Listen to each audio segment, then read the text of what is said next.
అరే పిల్లలు మనము ఏం కథ నేర్చుకున్నాం చెప్పండి. ఏనుగు చీ. మరి మీలో ఎవరు చెప్తారు ఏనుగు చీమ కథ?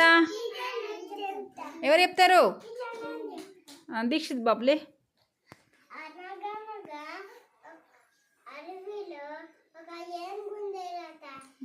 ఆ ఏనుగు నేనే పెద్దగా ఉన్నాను, నేనే బలంగా ఉన్నాను అనుకుని అన్ని జంతువులను బాధపెట్టండి. అప్పుడు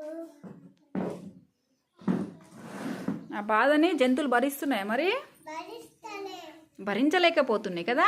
భరించలేకపోతున్నాయి. ఒకరోజు చీమలు లైన్గా పోతున్నాయి.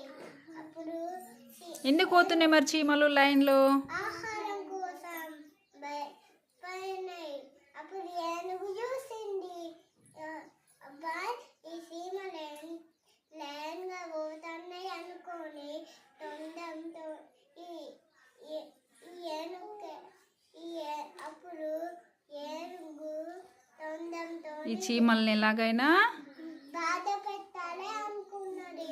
అప్పుడు తొండంతో నీళ్లు తెచ్చిపోసింది. చీమలు వేగంగా పెడుతున్నాయి, అవన్నీ కొట్టుకుపోయినాయి. ఒక చీమ ఇంకా చీమలన్నీ ఏమైపోయినాయి? చెల్లా చెదరైపోయి. కొన్ని చీమలన్నీ ఎక్కడికి పోయినాయి మరి? అన్నీ నీళ్ళల్లో కొట్టుకొని పోయినాయి. అందులో ఒక చీమ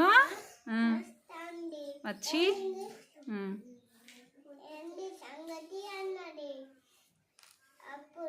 ఇంకేమన్నది? మమ్మల్ని ఎందుకు బాధ పెడుతున్నావు? మమ్మల్ని ఎందుకు బాధ పెడుతున్నావు అన్నది. నువ్వు నాకైతే చెప్తావా? నాకు నా ఇష్టం వచ్చినట్టు నేను చేసుకుంటా అన్నది. ఒకరోజు నువ్వు నాకే ఎదురు చెప్తావా? నాకు ఇష్టం వచ్చినట్టు నేను చేసుకుంటా అన్నది. అప్పుడు ఏనుకైనా బుద్ధి చెప్పాలి అన్నది. ఒకరోజు ఏనుగు గడ్డి మేస్తా ఉంటుంది. అప్పుడు చీమ మెల్లంగా వచ్చి గడ్డిలో లోపలికి